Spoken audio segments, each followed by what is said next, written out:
Okay, it's 10 o'clock at night. Oh, it's 10:15. Oh my God, I'm so tired. Anyway, here comes the Common Core Algebra 1s, parts 2, 3, and 4. We're going to try to get these done quickly, not too long. I don't want to take too long. I don't want to go too fast, but I also would like to get to bed sometime tonight. I got a test tomorrow.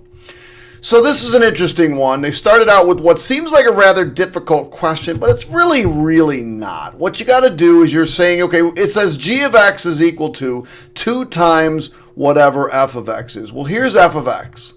So really all you have to do is take this thing and plug it in. So g of x is really equal to 2 times 2x plus 1 squared minus 1. And believe it or not, they took that as an answer. Now, what they really intended for you to do is to double distribute this, which is kind of dumb because they already asked you to do something like this. So if you screwed it up before, you might screw it up again. So I didn't really like that. So we'll double distribute this. So we'll keep the 2 here, and you get 4x squared plus, this is plus 2x, and plus 2x, that's plus 4x. Plus 1 minus 1. And now distribute the 2, so you get 8x squared plus 8x plus 2 minus 1. And your final answer in this case, you could also have g of x equal to 8x squared plus 8x plus 1. So either this or this was an acceptable answer and got you 2 points. Determine if the product is rational or not, and you have to explain your answer. First things first, rational means it can be written as a fraction, as a non-repeating, or as a terminating or repeating decimal. So what I'm going to do is product means multiply, so I'm going to multiply these together. I'm going to multiply 3 square roots of 2 times 8 square roots of 18, and that gets me 24 square roots of 36. So since the square root of 36 is rational, 6, this is a rational number. And then the answer would be 24 times 6, which is 144. So you had to say something like to the fact that when you got square root of 36, it gave you a rational number. And maybe a rational number is either a terminating or repeating decimal. Now, honestly, what they would have taken in this case, because it's only a 2-point question, is that the fact that you said it was a rational number, and that's because you got square root of 36. And if you showed it was 144, that just kind of bolstered your support for your answer. All right, we're moving on to 10. On the axis below, graph this parabola. So probably what your teachers told you to do is to, just get a table of values. So if you go over to your calculator and you type in, go to the calculator and you type in x squared minus 4x minus 1, and you graph that. It should look like that. You go to the table of values, Control T in this case, and my numbers are, stop. Oh my gosh. Escape. Okay. So my numbers are going to be negative 211 I can't use. So negative 1, 4. Negative 1, 4. 0, negative 1. 0, negative 1.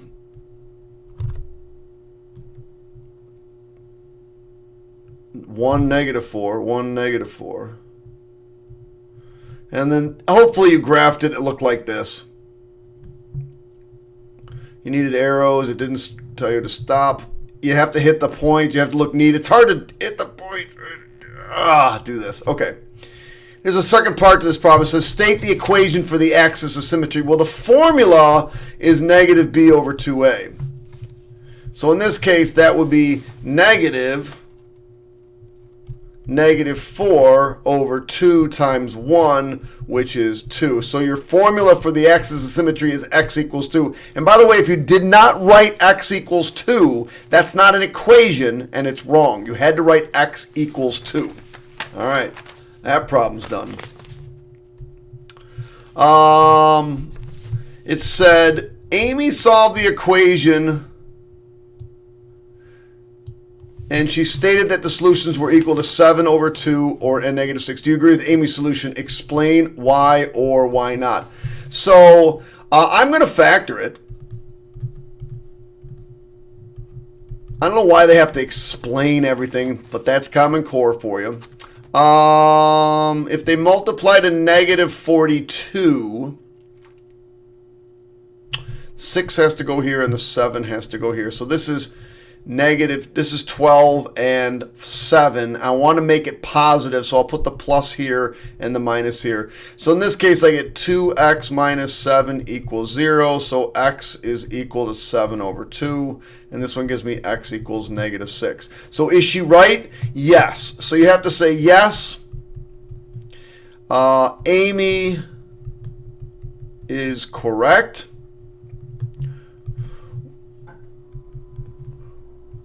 When I factored this and set each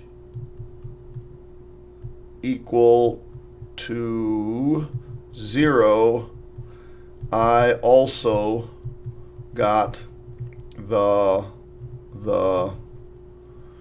zeros to be 7 over 2 and negative 6. Another way you could have handled this is to say yes and show that if you plug them in, 7 over 2 squared plus 5 times 7 over 2 minus 42 is equal to 0, and show that that's equal to 0, and then do the same with negative 6 and state, since when I plug both these values in, I get zeros, these are the solutions to this equation. Something to that effect would have given you full credit on that question. All right, let's move on. Sue and Kathy are doing their algebra homework. Oh, good old Sue and Kathy. Hold on, I think I need to take a break. Yep. All right, if I don't take breaks every once in a while, my video and audio stream get a little messed up. I'm not sure why. We'll figure it out eventually. Sue and Kathy are doing their algebra homework. They were asked to write the equation of the line that passes through the points negative 3, 4, and 6, 1. Sue wrote this, and Kathy wrote this. Justify why both students are correct. So what we're going to do is we're going to first see if they're equal to each other. And we're going to take Sue's, which is y minus 4 is equal to negative 1 over 3 x plus 3. And we're just going to see if they're equal to each other. So this is y minus 4 is equal to negative 1/3 x distributing minus 1. Okay. Now I'm going to add 4. So y equals negative 1 over 3x, add the 4, plus 3. Well, notice they're exactly the same. But that doesn't necessarily mean they're both correct. The next thing I got to do is make sure that these points satisfies this equation. So I'm just going to plug them both these points into this one. So let's start with 6, 1. So I'm going to do 6. Nope. In for y goes 1. Does 1 equal negative 1 over 3 times 6 plus 3? This is 1 equal, this is negative 2 plus 3. That's 1 equals 1. So far, so good. And now I'm going to check negative 3, 4. So I'm going to plug that in. 4 goes in for y equals negative 1 over 3 times negative 3 plus 3. Well, negative times negative is positive. 1/3 times 3 is 1. So that's 1 plus 3. So I get 4 equals 4. Since both equations are exactly the same,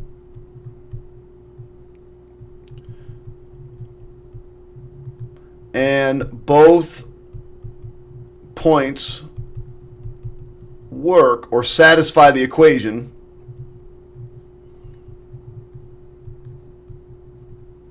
they are both correct. Something to that effect. You just had to show one was equal to the other and that both points worked. That's 29. Let's go to 30, children. All right, 30. During a recent snowstorm at Red Hook, New York, Jamie noted that there were 4 inches of snow on the ground at 3 p.m. and 6 inches of snow on the ground at 7 p.m. If she were to graph these data, how does the slope of the line connecting the 2 points represent in the context of this problem? Well, let's see what's going on. We're going to do 4 inches of snow on the ground at 7 and 6 inches. So that means 2 inches of snow fell in 4 hours. So what would that mean? That would mean that every hour, a half an inch of snow, or 1/2 inch of snow fell per hour. So the slope represents, so this is what you got to say, the slope represents the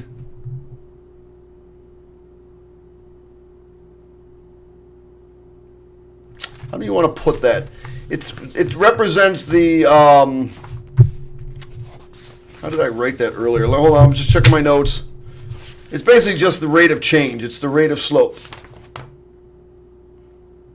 Oh, duh. Represents the rate at which the snow is falling. That's all. The slope represents the rate at which the snow is falling. That's it. Number 14. Problem number, or page 14, problem number 31. The sum of the, why don't I just do this? The sum of the degrees of the interior angles of a polygon is represented by that. Hold on, I gotta find my notes now. Oh, there we go. 31. Okay, solve for n in terms of s. So really all you gotta do is solve for n. Wow, this one should have been a gimme. S equals, we're gonna distribute the 180, so I get 180n minus 360. And they want us to solve for n. So you got to get n all by itself. All right, I'll add the 360 over. So s plus 360 is equal to 180n. Still got to get n by itself, though. So you're going to divide by 180. Divide by 180. I hope you weren't lazy and you said, okay, n is equal to s plus 360 over 180. Now, you might have done this. You could have said n is equal to s over 180 plus 2. Either one of these answers is acceptable and correct. All right, that's 31. Let's go off to 32. Are we? We're not there yet. Sorry about these. Oh, this isn't too bad. So it says here that in the graph below, f of x is graphed, and that's the equation f of x. It says also graphed is g of x, the result of some kind of translation on f of x. So if you notice, really all that happened is this point slid down 4. This point right here slid down 4. This point right here slid down 4. All it is a vertical shift down 4. So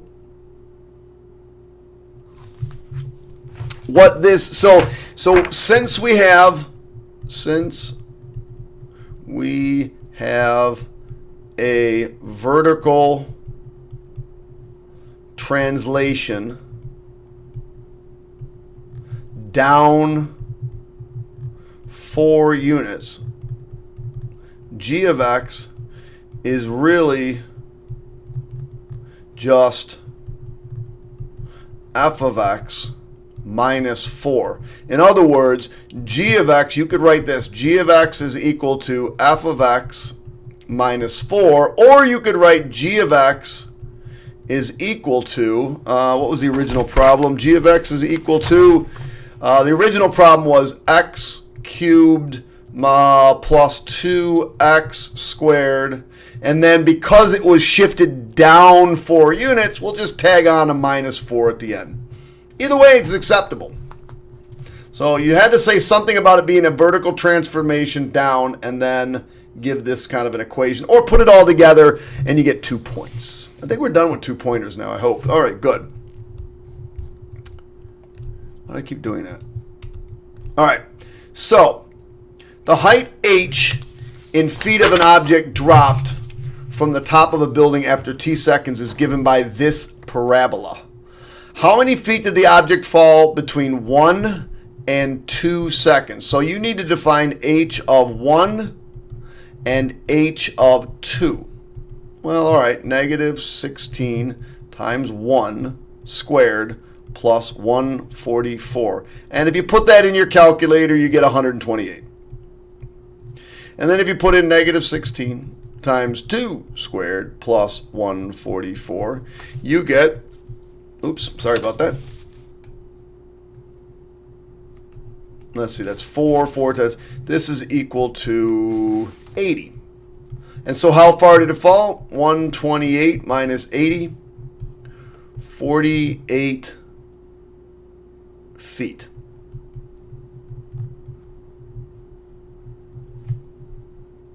Determine algebraically how many seconds the object will take to reach the ground. So really, to reach the ground means a ground of 0. So really all we have to do is take this thing, which is negative 16 t squared plus 144, and set it equal to 0. Well, I don't like when my squareds are negative, so I'm going to move everything to that side. 16t squared plus 144 equals 0. Oops, minus 144. It has a GCF. Maybe you saw it, maybe you didn't. You could take out the 16 and you end up with t squared minus 9 equals 0. If you didn't see it, you could also factor it another way, and I'll do that in a second. Because this is just solving. It didn't say you had to simplify it. It didn't have to say you had to have it in the simplest form. And you get t plus 3, t minus 3. So you get two answers. Time equals negative 3. Can't have a time of negative 3. Or time equals 3. So in this case, it would be 3 seconds. Now, you didn't have to factor it that way. You could have factored it this way. You could have said, okay, this is really just the difference of perfect squares. It's 4t plus 12, 4t minus 12. And either way, you would have ended up with 3 seconds. So you could have factored it either way and gotten to 3 seconds. That's that question. What number am I on? 34. So it says here, the sum of two numbers, x and y, is more than 8. Okay. So I got to write an equation for that. So x plus y is more than 8. All right. Double x and add it to y. The sum is less than 14. Now it just wants us to graph those two things. All right, let me graph this one. We get y is less than negative 2x plus 14. So I'm going to graph that one first.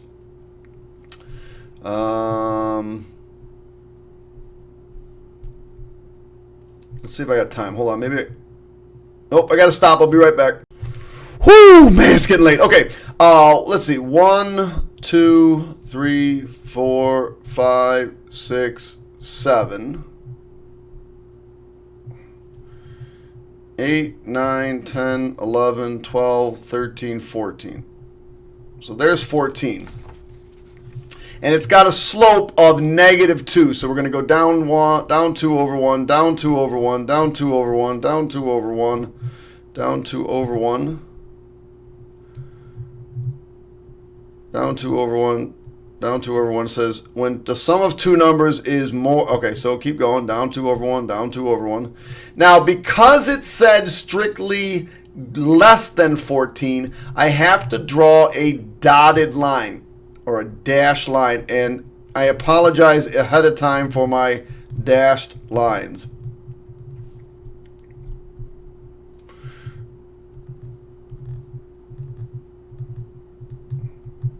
Now, it's also an inequality, so that means there's shading, and it said less than 14. So I'm going to shade in this direction.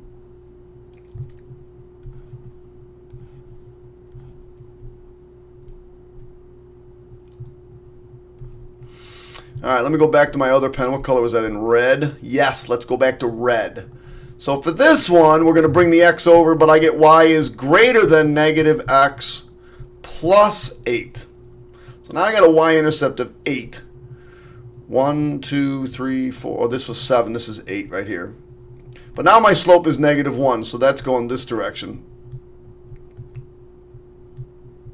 Oh, there's where they hit each other. And I believe that comes into play in this problem. You're going to find out, maybe, I hope. Okay, so I'm going to do this dotted line right here. Normally you'd use a straight edge, but it's just impossible using this system I have here. Sorry about that. I know you don't really care that much. You're probably like, oh my gosh, I can't believe I'm watching this video from a guy that can't even draw a straight line with... Oh, wait, hold on. He's a pretty nice guy. I'll leave him alone.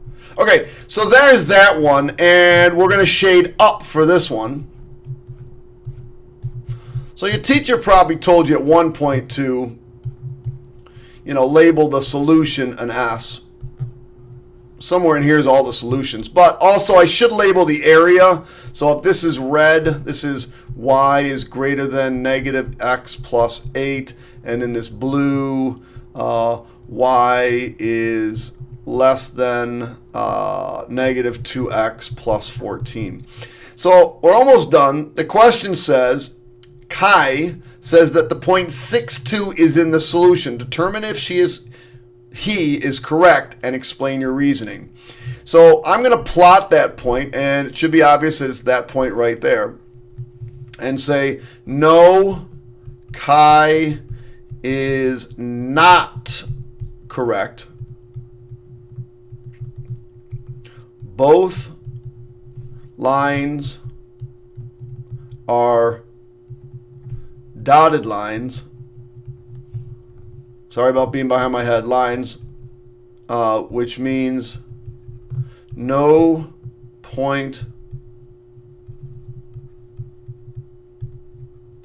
on the lines are solutions.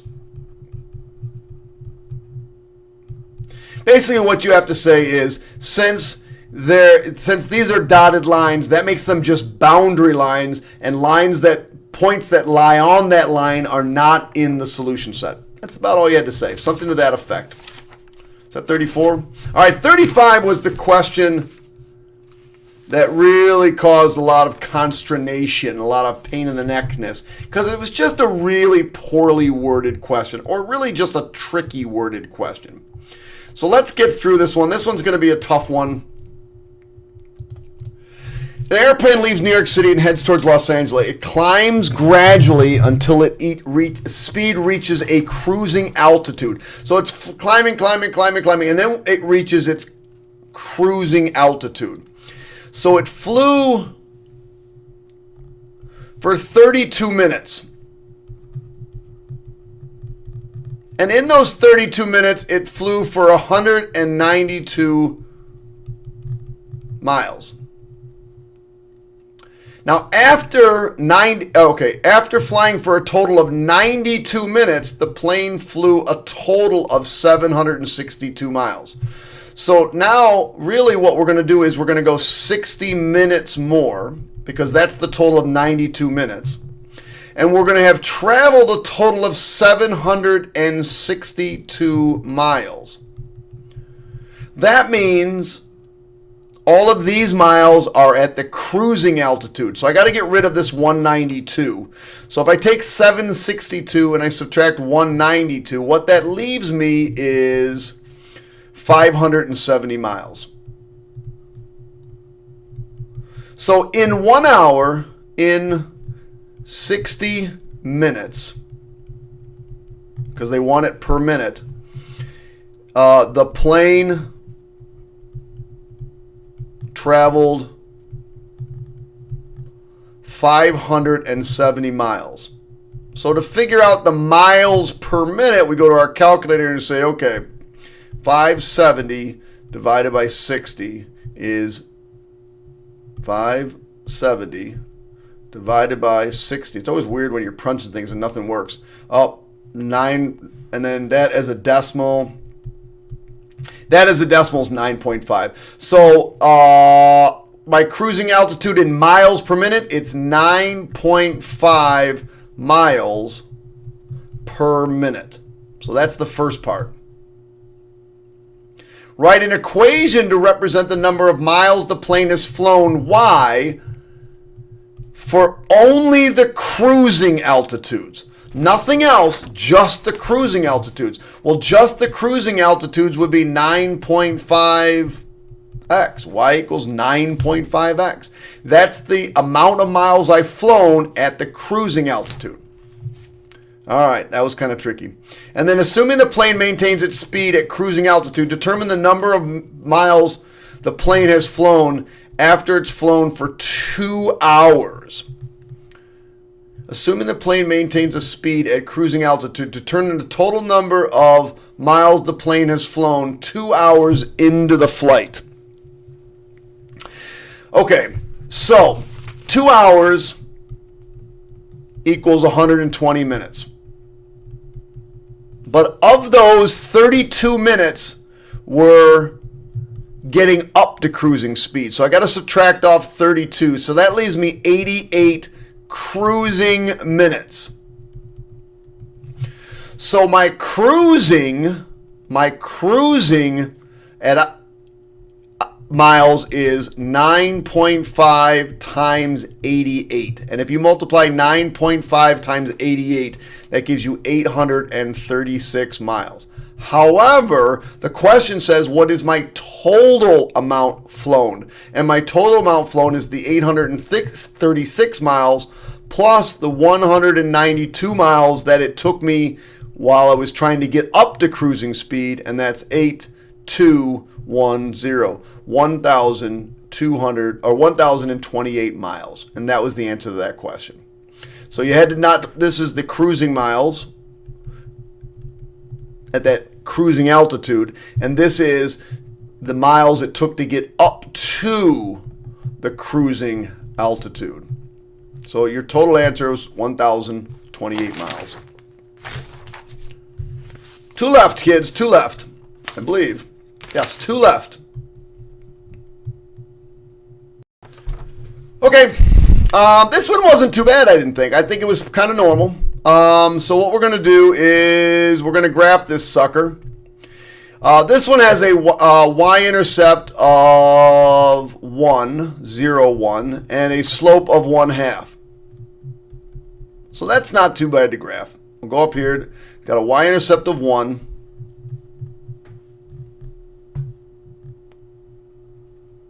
And a slope of 1/2. Boom, boom. I hope you used a straight edge for this.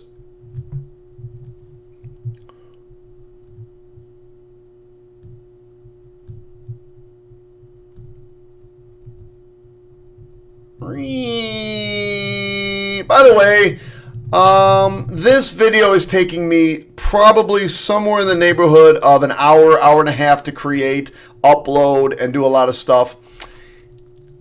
If it makes you feel better and you're watching this video and it helped out, could you do me a favor? Just hit the donate button. There's probably a little button up there that says donate to Mr. Krause somewhere. Please, just hit it.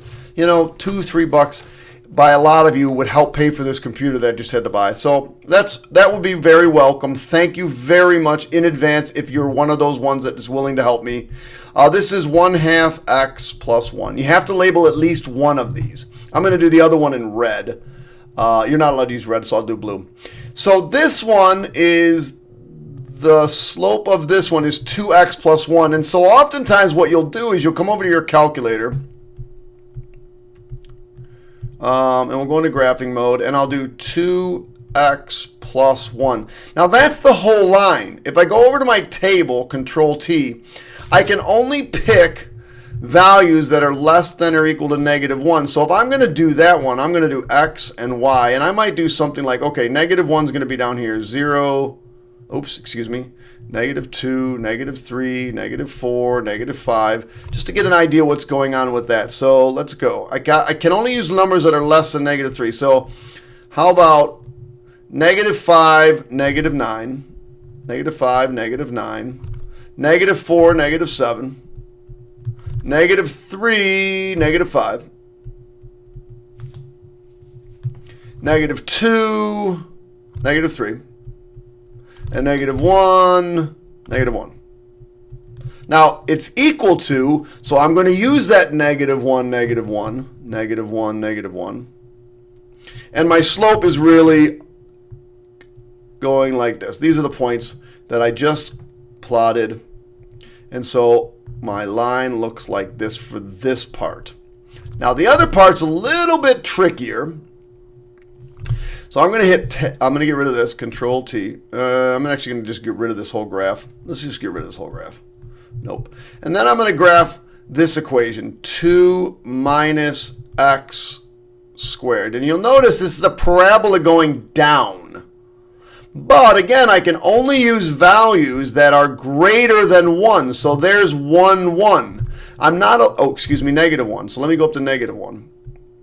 There's -1, 1. But I'm not allowed to use that point, but I have to get to that point. So here we go, x and y. -1, 1, -2, 0, 2, 1, 1, 2, -2, and 3, -7. So if I'm going to graph these, because it doesn't have the equal sign here on -1, I still got to plot this point, but it has to be an open circle. Open circle here, closed circle here, closed circle here. What was the other one? 2, -2, and was it 3, -7? Something to that effect. And so this part looks like this. Ooh, man. And you'd make a little bit neater graph. So the question says, how many values of x satisfy the equation? Use your answer. Explain your answer using evidence from your graph. So there is only one solution, since the two graphs only intersect at a single point. And that's it. That's all she wrote for that question. They only intersect at one point, so there is only one solution. And finally, we get to the 6-point question. Let's see if I have time to go through the 6-point question with you. Or do I have to go stop for a second? Let's see.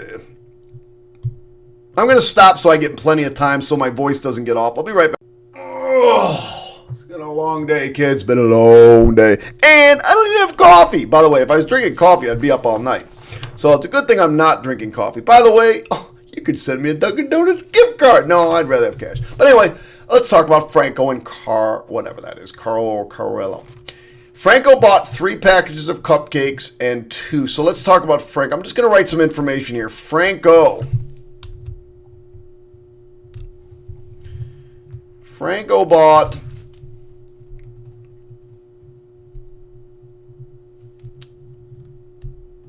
3 cupcakes and 2 brownies, and he bought it for $19. And Carl, I'm just going to call Carl, that's easier. They bought 2 cupcakes and 4 brownies, and they spent $24. It says if you use X to represent cupcakes and Y to represent the brownies, write a system of equations that describes this situation. All right, that's pretty simple. 3x plus 2y equals 19, and 2x plus 4y equals 24. On the graph below, graph the systems. Okay, well, in order to graph these, I got to solve. So let me solve this one for y. I get 2y is equal to negative 3x plus 19.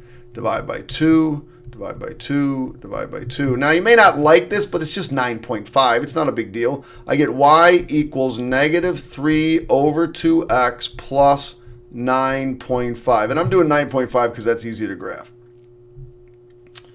So 9.5 is right here. And my slope says go down 3 over 2. Okay, 1, 2, 3 over 2. 1, 2, 3 over 2. 1, 2, 3 over 2. And the neater you are, the more accurate your graph will be. And you got to label one of these. And I apologize. Oh, gosh, that was almost good. And you got to stop right there. So this is the equation y equals negative 3 halves x plus 9.5. The other one's not quite as bad to draw. Let me do this in green. This one right here is going to be 4y is equal to negative 2x plus 24. Divide by 4, and I get negative 1 half x plus 6. So we'll graph that. 1, 2, 3, 4, 5, 6. Down 1 over 2. Down 1 over 2. Down 1 over 2. Down 1 over 2. Down 1 over 2. And you got to stop there.